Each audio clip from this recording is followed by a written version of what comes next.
नमस्कार मंडळी, आपले मयुरीज किचन मध्ये स्वागत आहे। आज आपण पाहणार आहोत उन्हाळ्यामध्ये बनवणारे पन्ह्याची रेसिपी।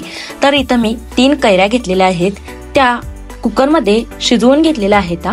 त्याचा साला काढून त्याचा गाभा भांड्यामध्ये अशा प्रकारे काढून घ्यायचा आहे। तरी कुकरला आपण 3 शिट्ट्या तरी देऊन, कारण गाभा हा छान शिजला पाहिजे। मिक्सरच्या भांड्यामध्ये मी हा गाभा काढून घेतलेला आहे।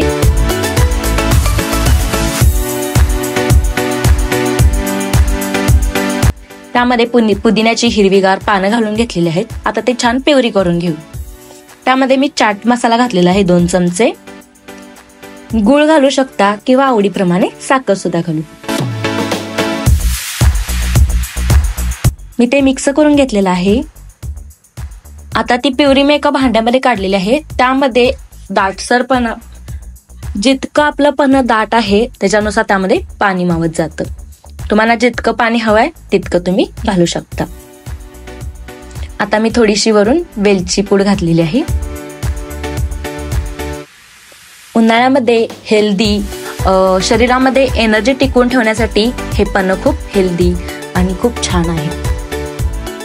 रेडी आहे, तयार आहे आपलं पन्ह।